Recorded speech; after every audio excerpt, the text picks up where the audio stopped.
Hi guys, welcome back to the IT and Psychology YouTube channel. Today we are going to be continuing with our first chapter of psychology, that is Psychology, a Scientific Discipline. We had done till the 1.3 unit teaching us different methods and the history of psychology as a science. Here we continue with unit 1.4, that are research methods in psychology. 1.41, the first experimental method. Experimental method is one of the most scientific method of studying behavior. It is the method which has assigned the status of science to psychology. In experimental method, the experimenter conducts experiments using the following steps: identifying problem, developing hypotheses, selecting an experimental design and standardizing the experimental procedure, conducting experiment and collecting data, analyzing the data, drawing conclusions. So here we have been given an activity 4. Please practice this and discuss it with your friends so that you can get a much more efficient answer for this activity.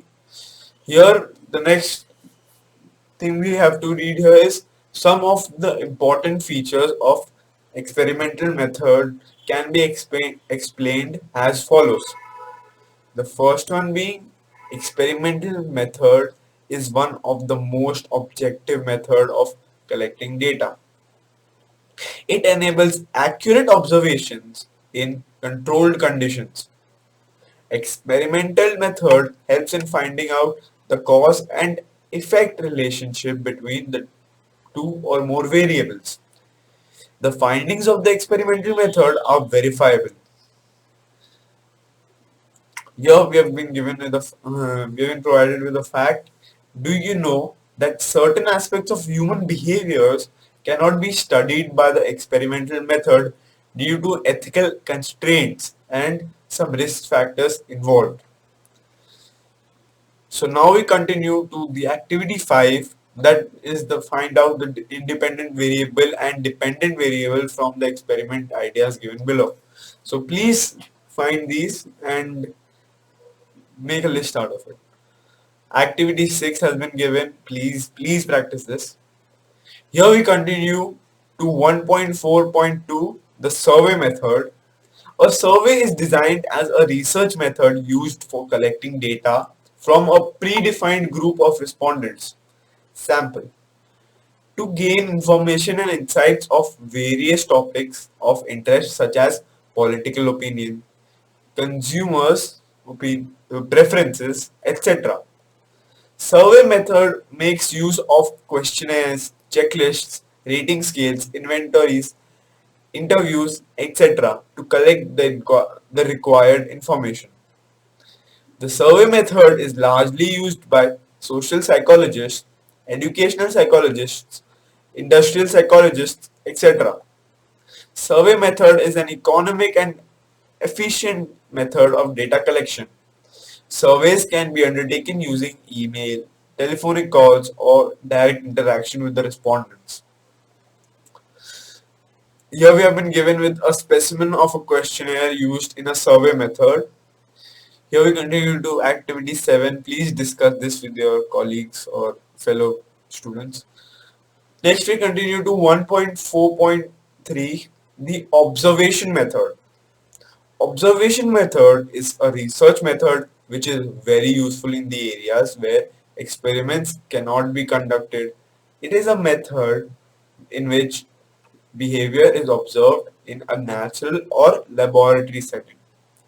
Observation carried out in a natural setting is called natural observation, and observation carried out in a laboratory setting is called a controlled observation. Observation method is widely used by child psychologists, clinical psychologists, social psychologists, etc. Observation method can be treated as a scientific method and will be beneficial when it is used with the specific purpose of the research and planned in a systematic way. Here we have activity 8. Please do discuss this with your fellow students. 1.4.4. Here we have been given with the case study method. Case study is one of the qualitative research methods used in psychology. This method is mostly used by clinical psychologists. Sigmund Freud and Jean Piaget were the two important figures to use the case study method widely. Case study is an in-depth look at an individual, group, or a particular event.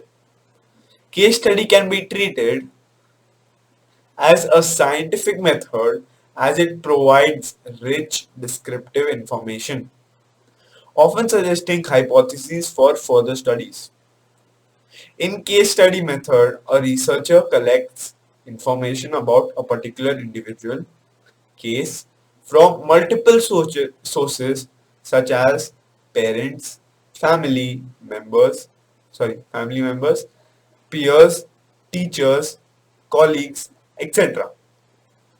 To access the individual's current level of psychological functioning. A researcher, while using case study method, may use several techniques like observation, interview, psychological tests, etc. to collect information about a particular individual. Here we continue to activity 9. Just read the following well-known classical case so that you get a better understanding of the activity. Here a few things about Sigmund Freud has been explained. Here we continue to activity 10. Here you have to discuss the following topics that can be studied using case history method. Please do practice this. Here we continue to the correlation studies. Correlation studies. There are certain scientific studies which make use of correlation as a statistical tool to understand the relation among variables, such as studies are called correlational studies. Correlation is a statistical tool used to measure the relationship between two or more variables. If the change in two variable appears to be accompanied by a change in the other variable, the two variables are said to be correlated, and this interdependence is called correlation. So here we continue to the next paragraph. The extent of correlation between two variables is measured by correlation coefficient. A correlation coefficient is always a number between -1.00 to +1.00. The sign plus or minus of a correlation coefficient indicates the strength of the relationship between the variables. For example, of correlation as a word, uh, taller people are much heavier than shorter people. So here we continue. There are three types of correlations. The first one being a positive correlation, when both variables either increase or decrease at the same time. They are said to be, they're said to have a positive correlation between them. In case of positive correlation, the value of correlation is found between 0 to +1.00. For example, the amount of rehearsal and recall score. Second, a negative correlation. When an increase in one variable is associated with a decrease in the other and vice versa, they are said to have a negative correlation between them. In case of a negative correlation, the value of correlation is found between 0 to -1. For example, amount of exercise and the level of body fats. Third one, a zero correlation. When any change in one variable brings no significant change in the other variable, they are said to have a zero correlation. In case of zero correlation, the value of correlation coefficient is found to be zero. For example, height and intelligence. So this was our correlation properties, sorry, studies. Here we continue to activity 11. Please read this and try to note this down, as this will give you a better idea of correlation studies as an example. Here we continue to activity 12. Here we discuss the basic topics and giving us a better overview of the subtopics we have learned before. 1.5 Challenges in establishing psychology as a science.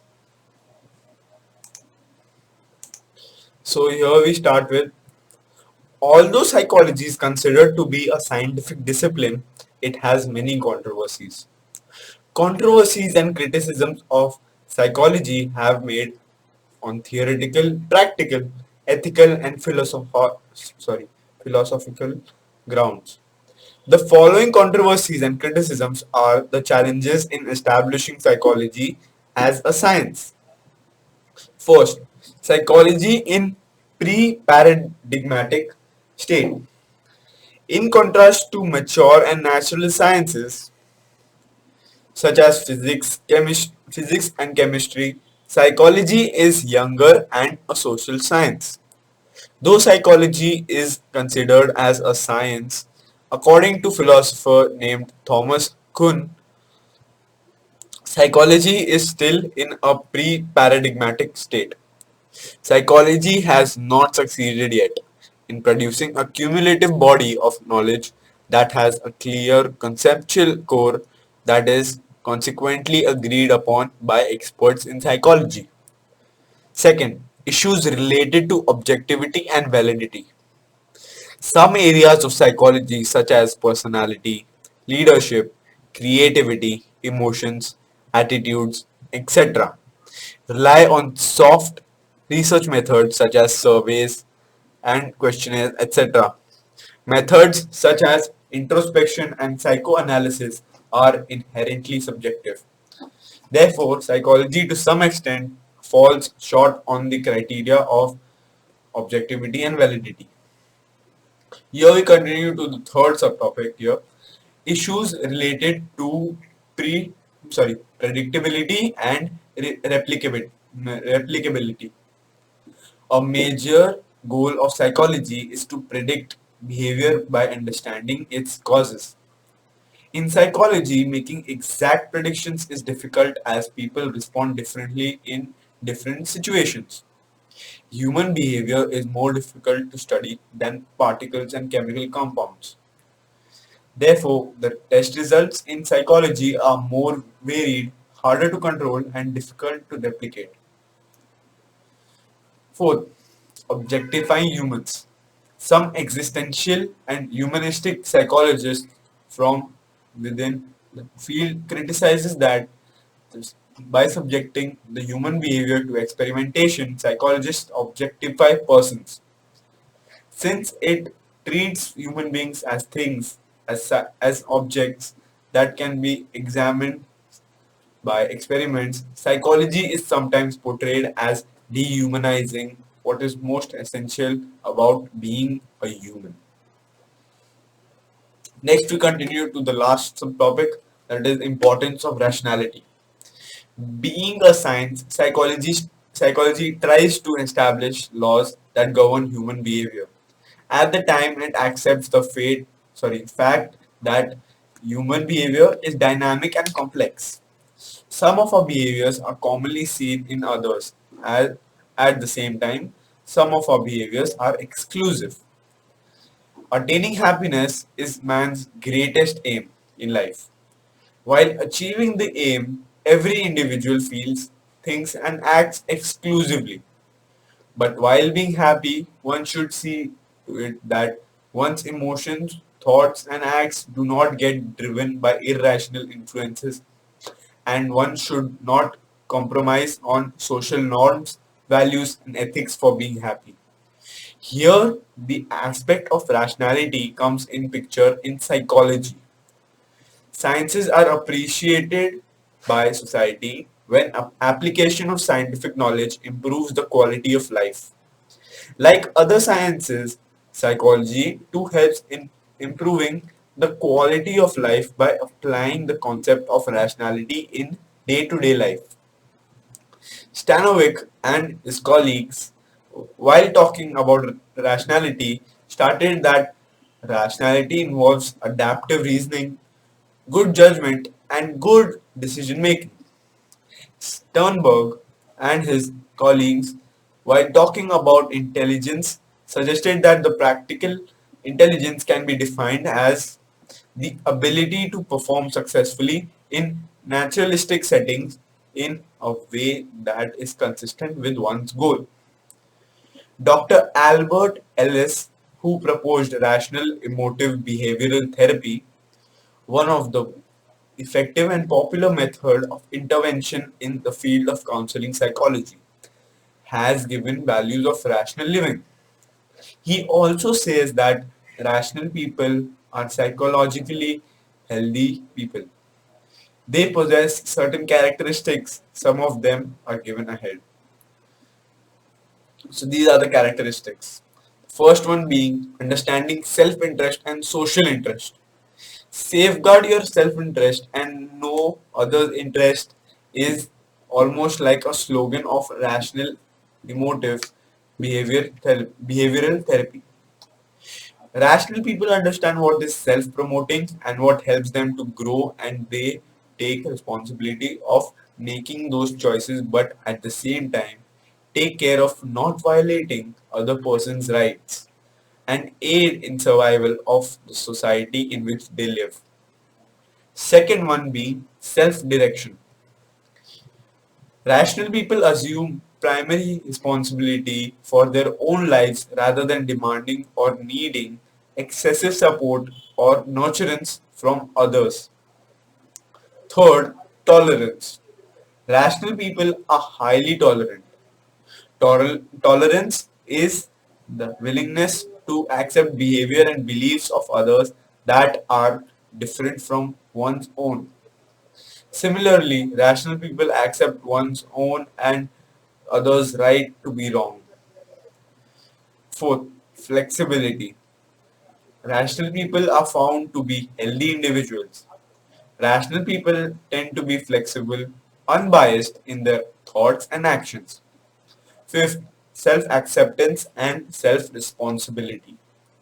Rational people accept themselves unconditionally rather than hating or proving themselves, and also accept responsibility for their own thoughts, beliefs, feelings, and behavior. According to Dr. Albert Ellis, rationality as a personal philosophy helps an individual to attain many goals in life and to be happy. For being happy a person must be rational.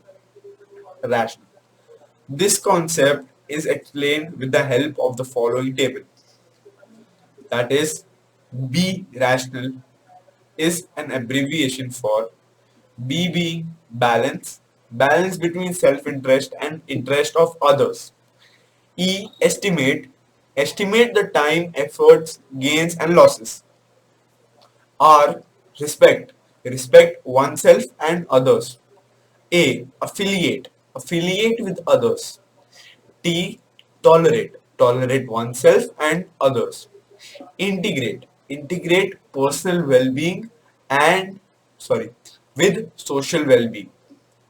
O, optimize, optimize potential fully. N, navigate, navigate your path to success. A, accept, accept the limitations and overcome them. L, live, live life fully. Here we have been given with the summary. Please go through this to get a better overview. And here are the list of the important concepts we have learned in the this chapter. Here are the names of important psychologists. So thank you for watching. You've been a lovely audience. Please don't forget to like, share, and subscribe. And if you want to support me, please follow me on Patreon. The link has been provided in the description. So thank you for watching. Take care.